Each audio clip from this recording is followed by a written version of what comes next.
Senior managers at ESPN are not the only ones who recognize the potential value of half the world's population.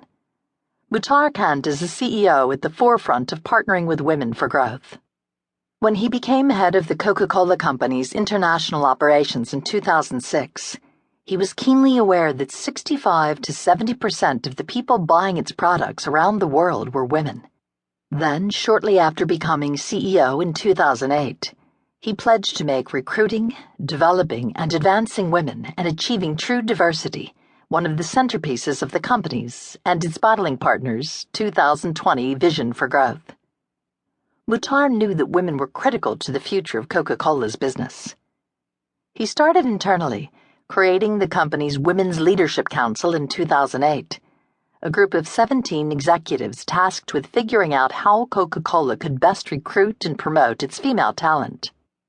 Muhtar called us together and asked us to write a multi-year plan on accelerating women into senior operating roles, remembers B. Perez, now Coca-Cola's Chief Sustainability Officer.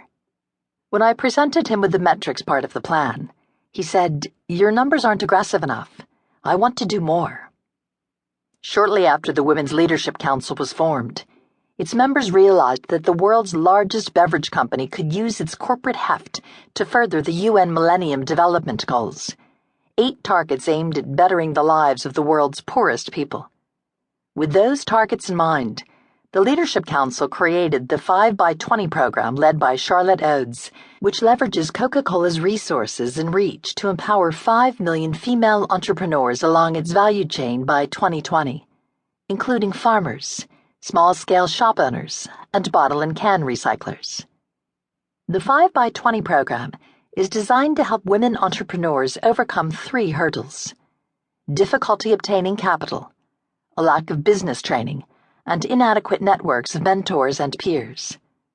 Since the initiative launched in 2010, 865,000 women have participated across 52 countries.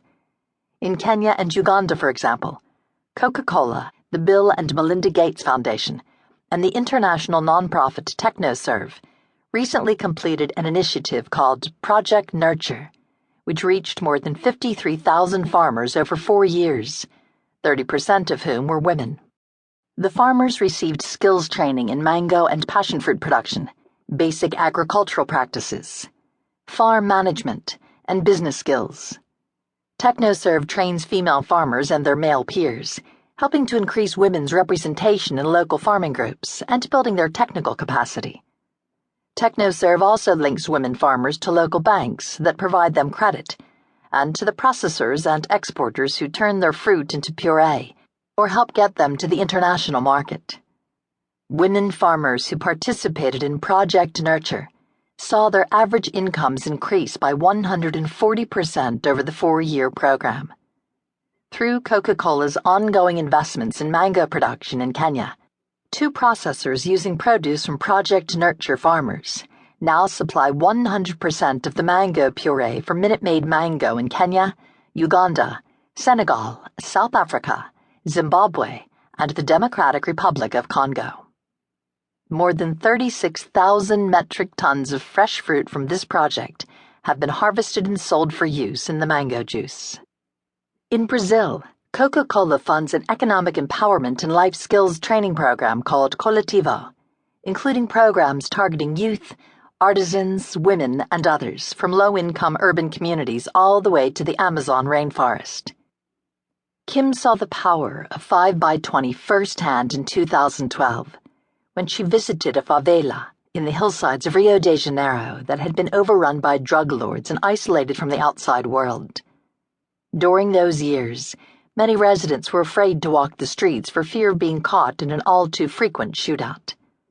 As a result, 90% of the adults had not completed high school, and 57% of homes were headed by a single parent. Tragically, during that particularly violent period, community member Regina Maria Silva Gomez had lost her husband as well as her